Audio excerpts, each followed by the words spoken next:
خليك ملتزم. الالتزام ده عبادة اسمها الرباط. الرباط ان انا اقف في مكاني اللي ربنا اقامني فيه، كنت اب ولا ابن ولا ام ولا معلم ولا ايا كان، ومش هتحرك منه طول ما انا في المكان ده، مقامك حيث اقامك. ويطلق الرباط اصلا على الجندي اللي واقف في مكانه يشعر بالمسؤولية تجاه ارضه ووطنه، مش هتحرك من المكان اللي انا فيه. تفهم ساعتها ليه ربنا قال للناس كلها يا ايها الذين امنوا اصبروا وصابروا ورابطوا. خليك في مكانك كعبد، خليك في مكانك ايا كان المقام اللي ربنا اقامك فيه. وقالها في القرآن فاستقم. لو حافظت على صحتك ربنا يحبك، لانها من اكبر نعم ربنا عليك. وسيدنا رسول الله عليه الصلاة والسلام قال ان الله يحب ان يرى اثر نعمته على عبده.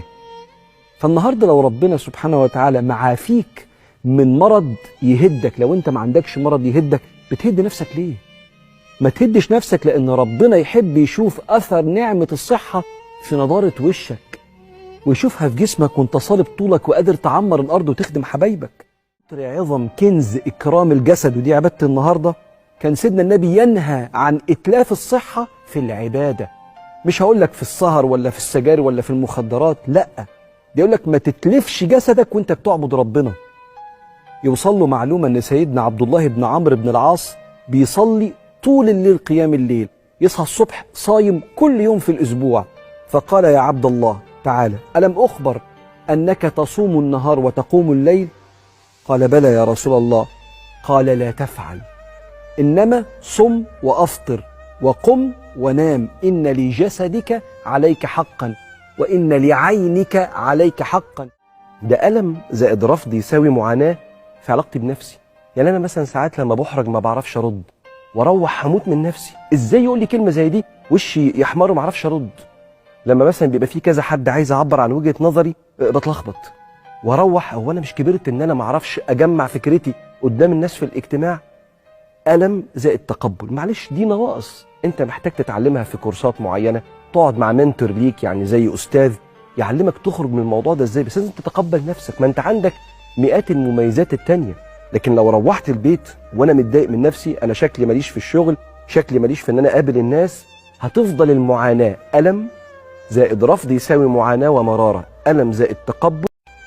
مثل النهاردة اللي وراه كنوز جميلة جدا. الاسم طوبة والفعل أمشير. طوبة وأمشير اسم شهور. طوبة يتميز إن هو شهر سقعة، الناس اللي بتحب البرد بتحب الشهر ده. أمشير كله زعابيب ورياح ترابية.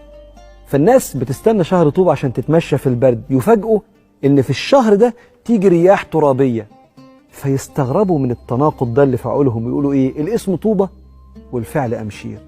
واتسحب المثل ده بعد كده على كل إنسان تصرفاته مش متناسبة مع دوره.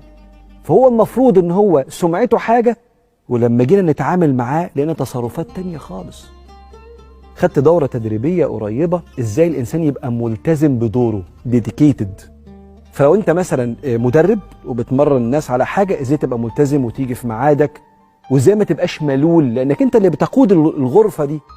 طب لو أنت طالب وقاعد تلميذ وبتتعلم، إزاي إنك أنت ما تسألش أسئلة ملهاش لازمة، وإزاي ما تعملش معلم على المعلم فتبدأ مثلا تغلطه أو تحرجه قدام الناس، عشان كل واحد يبقى متناسب مع دوره، فالدنيا تبقى سهلة، ما يبقاش الاسم طوبة والفعل أمشي.